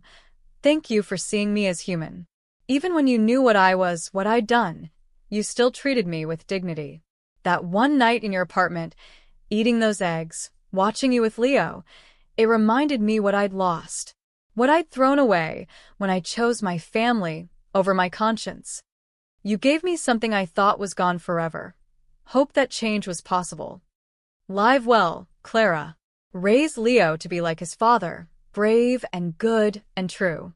And maybe, sometimes, when you pour coffee and feed the hungry and make people smile, think about the fact that you saved a man who didn't deserve saving. And that man spent his last days making sure you'd never be afraid again. Thank you for mercy. Adrian. Clara read the letter twice, then carefully folded it and tucked it into her apron pocket. She looked around the diner, at the customers laughing, at Leo refilling water glasses with intense concentration, at the life she was building from the ruins of the old one. The bell chimed. More customers. Clara stood, wiping her eyes, and grabbed a menu. "Welcome to Leo's place," she said with a genuine smile. "What can I get for you today?" As she took orders and poured coffee and moved through the familiar rhythms of diner work, Clara felt something she hadn't felt in 3 years. Peace. Not the absence of pain. That would always be there, a dull ache where David should be. But peace with the truth. Peace with the complexity of men like Adrian, who could be both monster and savior. Peace with the knowledge that sometimes redemption came too late to save the Redeemer, but not too late to matter. That night, after the last customer left and Leo was asleep in the apartment upstairs, Clara stood in the empty diner and looked at the photo she'd hung behind the counter. David in his community service uniform, grinning like he'd won the lottery. Next to it, she'd hung something else. The photo of young Adrian with his nephew Marco, both smiling, before violence and guilt had stolen everything. "You're both here," she whispered to the photos. "Both of you watching over us. Both of you reminding me that people are complicated, that grace matters, that love is stronger than death." She locked up the diner and climbed the stairs to her apartment, to her son, to the future they were building. Behind her, the sign glowed in the darkness. Leo's Place. A diner of second chances. A monument to the men who died trying to do the right thing. And a promise that their sacrifice would never be forgotten. 1 year after opening, Leo's Place had become more than just a diner. It was a neighborhood fixture, a gathering place, a small beacon of hope on a street that had seen too much darkness. Clara was wiping down the counter on a rainy Thursday evening when she noticed him. A man in a dark coat, standing across the street under the awning of the closed hardware store. He'd been there for 10 minutes, just watching the diner through the rain-streaked windows. Not moving, not threatening, just watching. Her heart seized. After a year of peace, the old fear came roaring back. She reached for her phone, Morrison's number on speed dial. But something made her pause. The way the man stood, shoulders slightly hunched against the rain. The way he kept his distance, careful not to alarm. There was something familiar about the posture, the careful stillness. The dinner rush had ended. Only 2 customers remained, Mrs. Chin nursing her decaf and reading a mystery novel, and old Mr. Kowalski working on the crossword puzzle he did every night. Leo was upstairs doing homework. Clara made a decision. She grabbed an umbrella and stepped outside. The man saw her coming and tensed, ready to leave. But he didn't run. As she got closer, Clara's steps faltered. It couldn't be. It was impossible. But in the glow of the streetlight, she saw his face clearly. Older, thinner, with a beard he hadn't had before and different colored hair. But the eyes were the same. Dark, haunted, carrying the weight of too many ghosts. "Adrian." The word came out as barely a whisper. "I'm sorry," he said quietly. His voice was rougher, like he hadn't used it much. "I shouldn't have come. I needed to see that you were okay." Clara's mind reeled. "You're dead." "I identified your body," Morrison said. "You identified a body that looked enough like me to fool people who wanted to believe I was dead." Adrian's smile was sad. "Vika wasn't the only one who could arrange things. I had help. People who owed me favors. People who believed in what I was trying to do. The FBI. Some retired agents who were tired of watching good people like David get sacrificed. They helped stage the ambush, helped me disappear. My testimony was already recorded, my evidence submitted. I was more valuable as a ghost than a witness." He looked at the diner, at the glowing sign. "I've been following the news. The trials, the convictions. It worked. The family's gone. Why come back now?" Clara's voice shook with emotions she couldn't name. Anger, relief, confusion, something else she didn't want to examine. "Because I'm leaving." For real this time. "Tomorrow I get on a plane to somewhere very far away, somewhere I can disappear completely. But I couldn't go without." He stopped, swallowed hard. "Without seeing that my death meant something. That you and Leo were safe and happy." Clara studied his face, this man who'd been dead for a year, who'd sacrificed everything to protect them. "You could have stayed dead. You didn't have to come back, even for this." "I know." Adrian's eyes met hers, and in them, she saw the same desperate need for absolution she'd seen that first night in her apartment. "But I realized something. You gave me mercy when I was dying in that alley. The least I could do was give you closure. Let you know that the sacrifice was real, that you weren't just another casualty in my family's war. You're not him anymore, are you?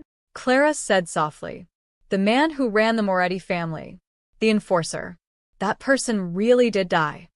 Yeah, Adrian's voice was rough with emotion. He did. I don't know who I am now, but I'm trying to figure it out. Somewhere quiet. Somewhere far from all of this. They stood in silence, rain pattering on the umbrella Clara held over both of them.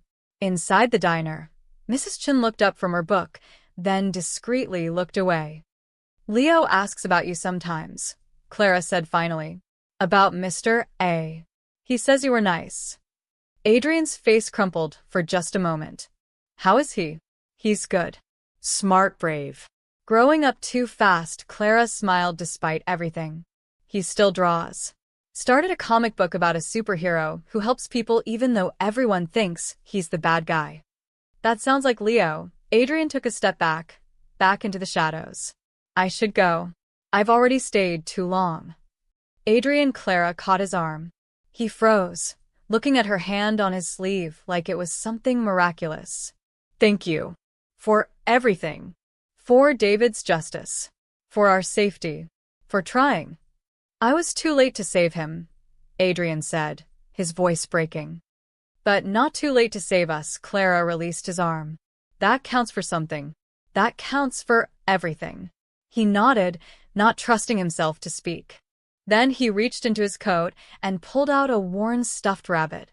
Identical to Leo's, Mr. Hoppy.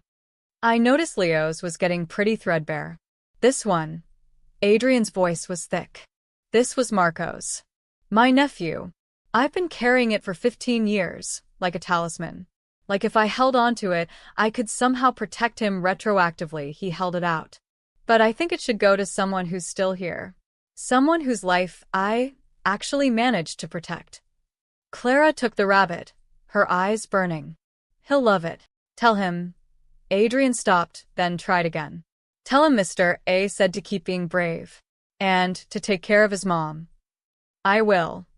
Adrian stepped fully into the rain, no longer protected by the umbrella. Goodbye, Clara. Live well. Be happy. Forget about ghosts. Some ghosts are worth remembering, Clara said softly. He smiled, a real smile, sad but genuine, and then he turned and walked away into the rain. Clara watched until he disappeared around the corner, a shadow dissolving into shadows. She stood there for a long moment, holding Marco's rabbit, rain misting around the umbrella's edge. Then she turned back to the diner, to the warm light spilling onto the wet pavement, to the life waiting inside. Mrs. Chun had paid her bill and left quietly. Mr. Kowalski was gathering his things.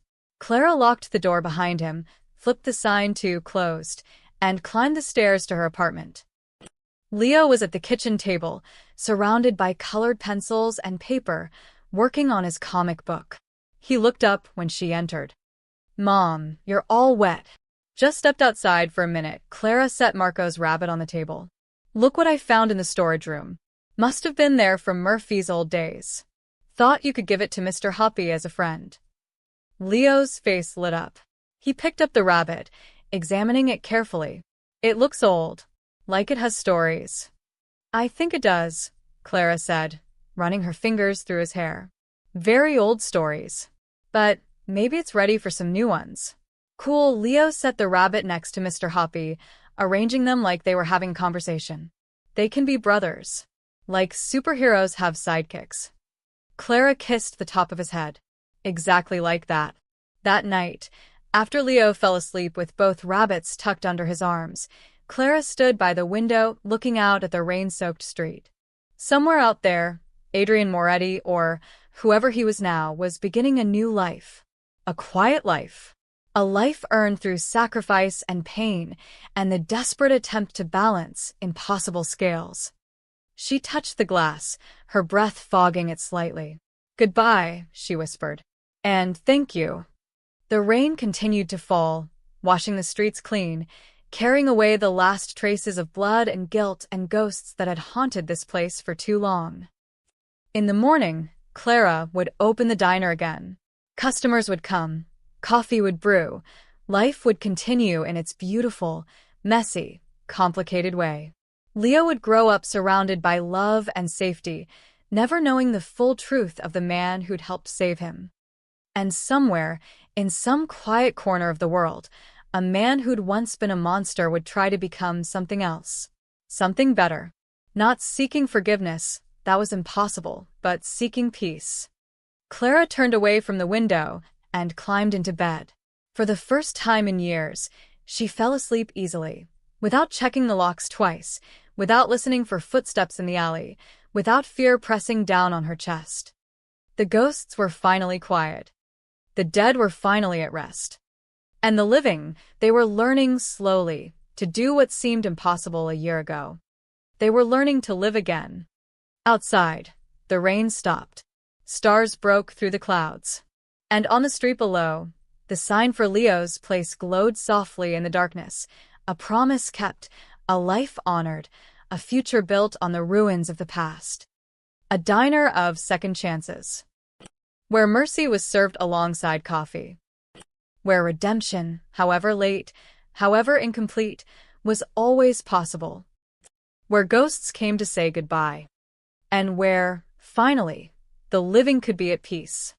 The end.